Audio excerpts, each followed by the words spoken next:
buoyancy. If you're having trouble spelling like I do, that is how you spell it, right there. Get it down to a question. Can you go to the bathroom? Hurry up. Gotta go really bad? All right. What? Sure, like. All right, so we just talked about how is it possible that a steel ship floats.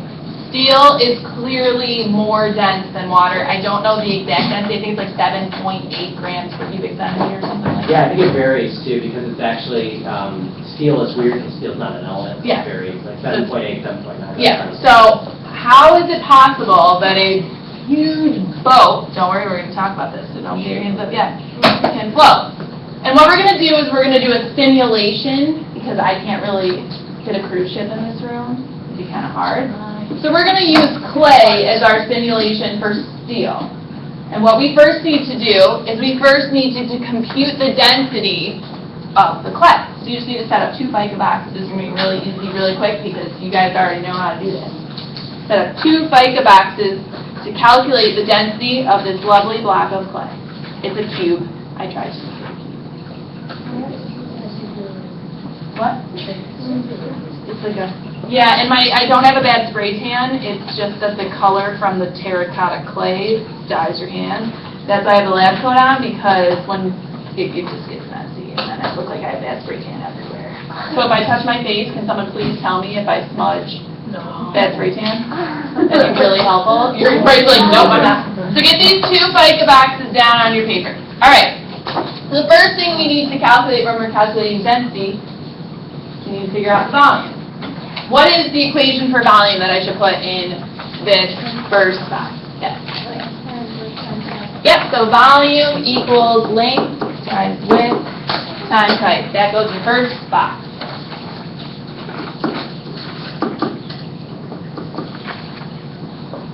And I was nice enough to figure out the length, width, and height for you. That way, you know, not everybody had to get bad spray tan on their hands.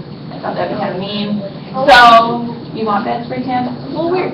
All right, so your length, I found that the length was 3 centimeters, the width was 3 centimeters, and the height was 3 centimeters.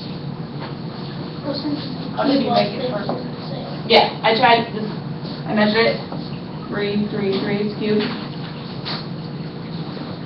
So now I need to plug my values into my equation.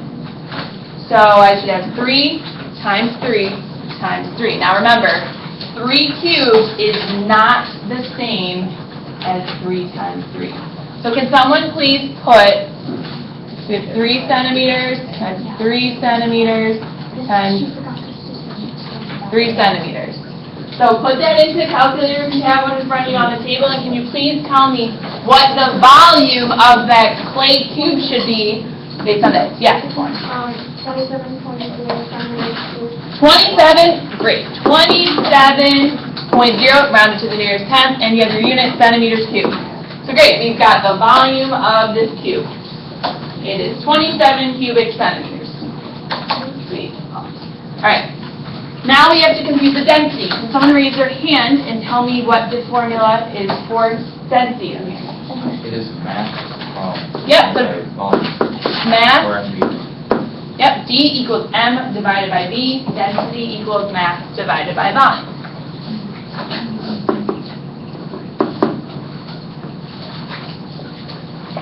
And we just figured out that the volume was 27.0 cubic centimeters.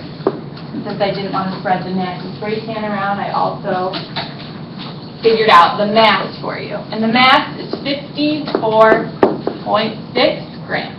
I weighed it out on the triple beam balance, and I have 54.6 grams.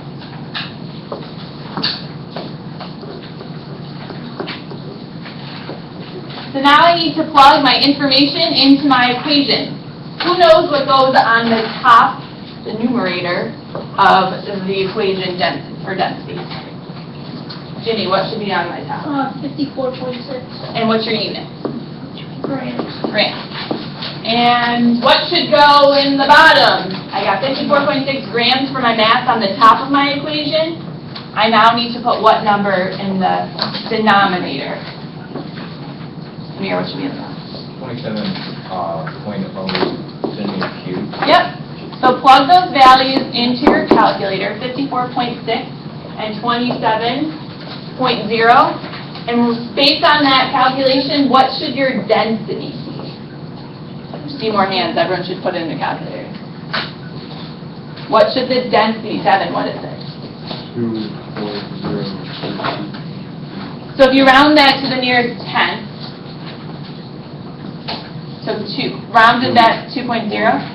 Okay. And what's your unit for density?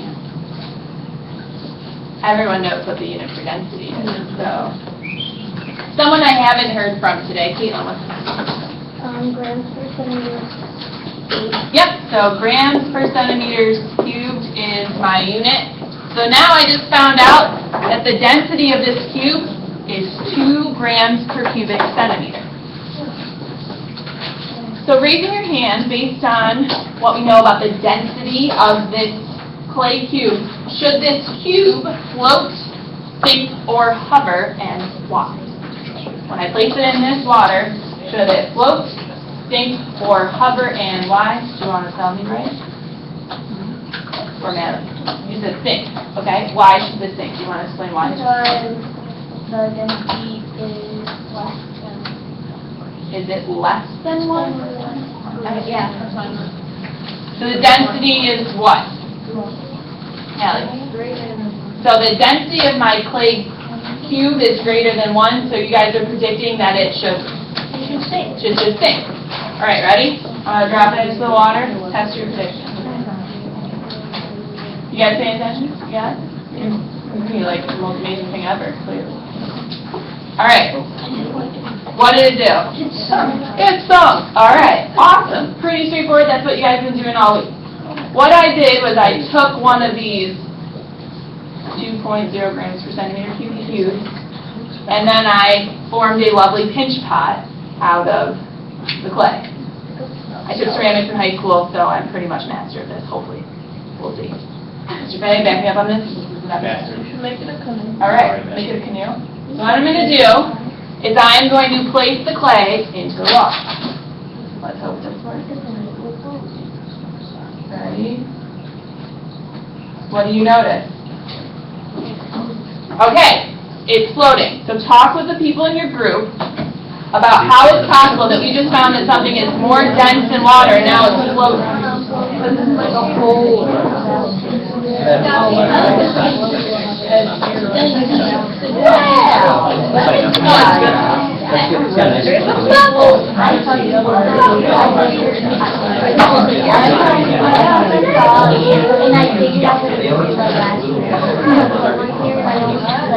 I'm like,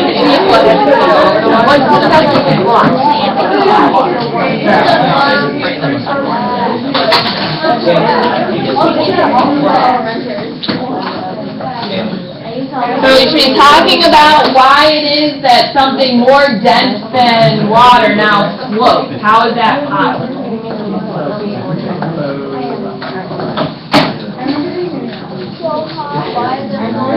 So how is it floating? What about this?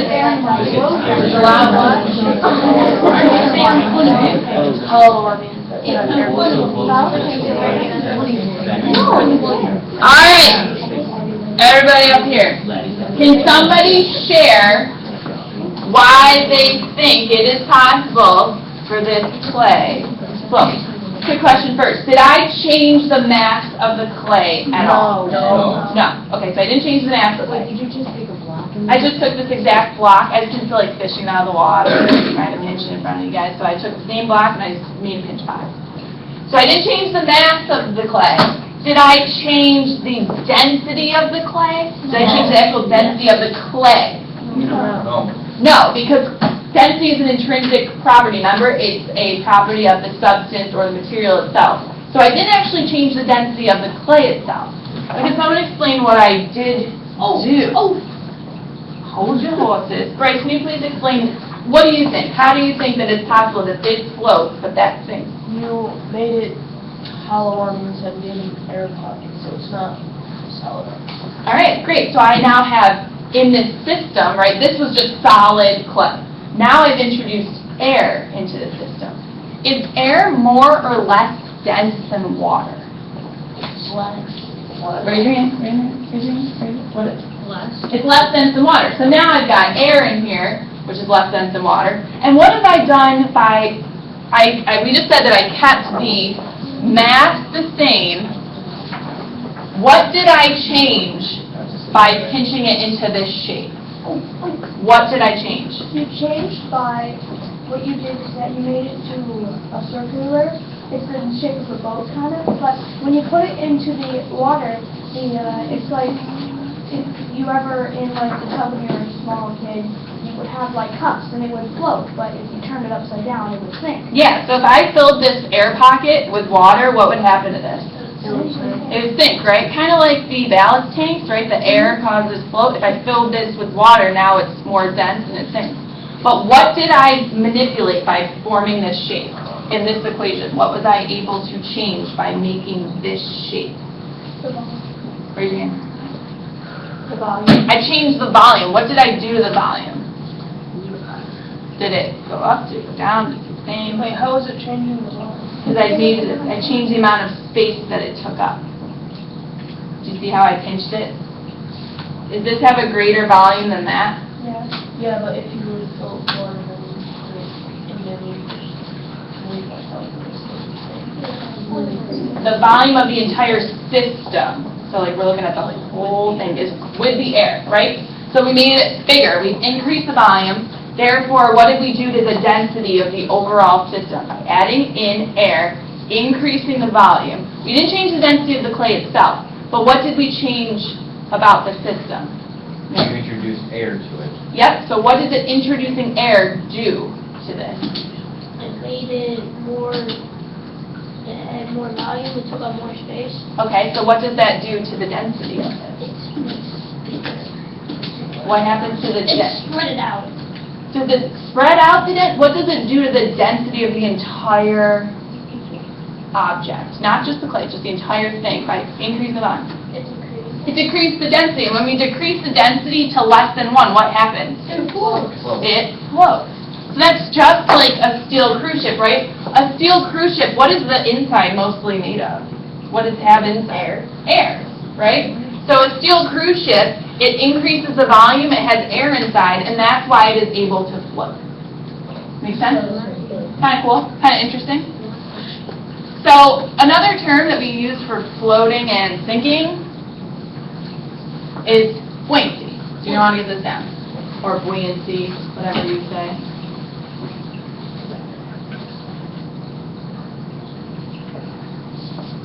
So I want to get this down. A tendency of an object to float or sink.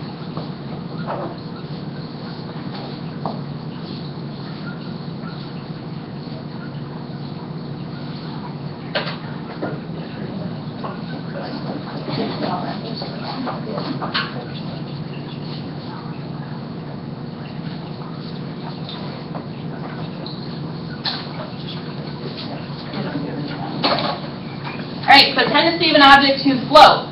Another way of thinking about it is the upward force exerted by a fluid. So in this case, our fluid was water.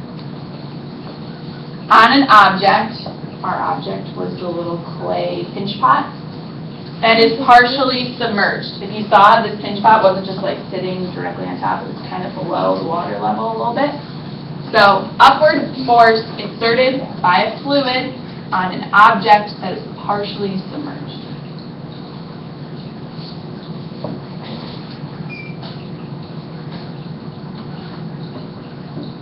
Don't rush it too much. You like to adapt. These guys are sort of quick.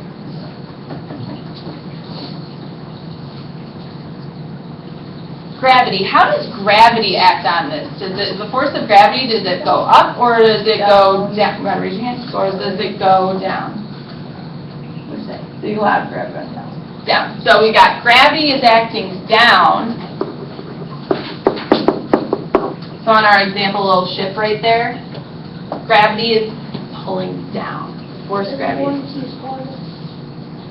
So how is it possible that something is pulling down yet the boat's staying afloat? There must be another force acting on it. In which direction must that force be acting if this is able to float? Jimmy, what direction? Up. So we have a force going up and a force going down. And the force pushing up, that force exerted by a fluid, is the buoyant force.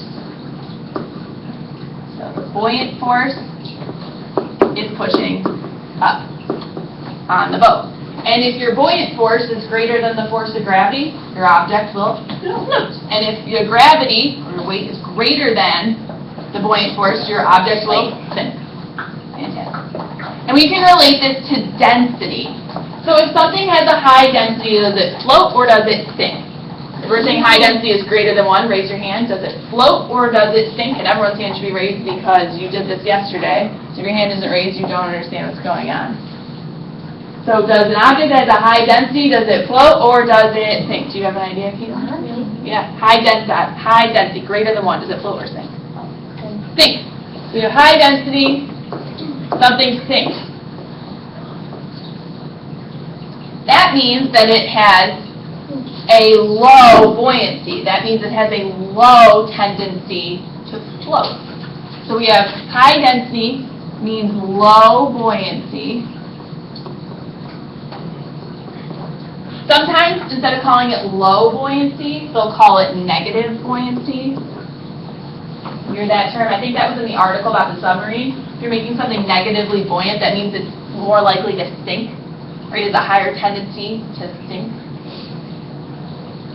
So low density, are those objects, do those float or do they sink? Raise your hand. Float.